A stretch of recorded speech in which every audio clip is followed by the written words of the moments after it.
Aula Conjuntos Numéricos, parte 6. Esperamos que ao final desta videoaula você seja capaz de compreender o conceito de números irracionais e visualizar os números irracionais na reta real.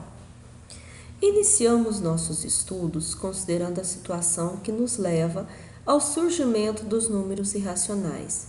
Veja o triângulo retângulo.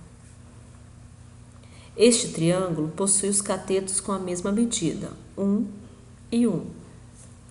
Para calcular a hipotenusa, representado por H, utilizamos o teorema de Pitágoras, onde o quadrado da hipotenusa, ou seja, o quadrado de H, é igual à soma dos quadrados dos catetos, ou seja, 1 ao quadrado mais 1 ao quadrado.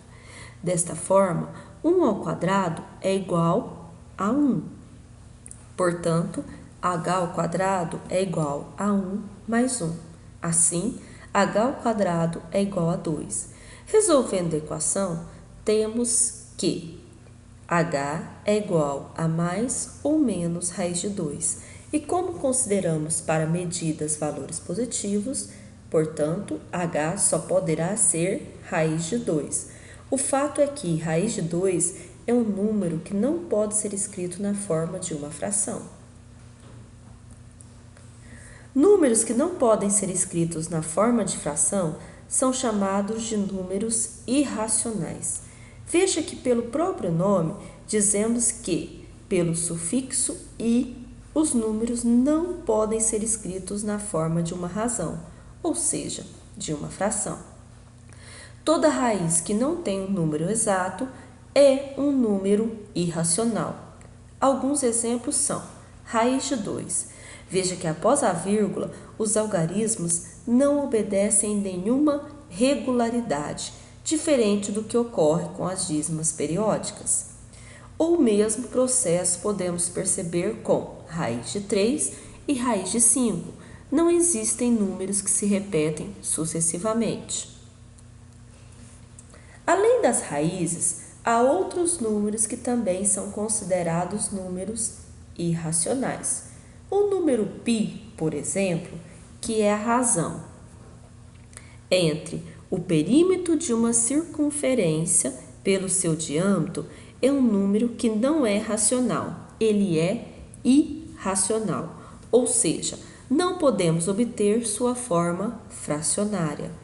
O número e, conhecido como número de Napier, foi obtido a partir de aplicações em astronomia. Ele também é um número irracional. Ou seja, todos os números que não podem ser escritos na forma de fração são considerados números irracionais. Os números irracionais também podem ser representados na reta real. Assim, podemos perceber menos raiz de 5, que na calculadora você pode verificar que é aproximadamente menos 2,24, ou seja, é um número que está entre menos 3 e menos 2. Outro exemplo, temos um número menos raiz de 3, que é aproximadamente menos 1,73 e está entre menos 2 e menos 1. Esse processo pelo qual podemos representar os números como menos raiz de 2, raiz de 2, raiz de 3, raiz de 5, e, π e assim por diante. Tanto os números racionais como os números irracionais são infinitos.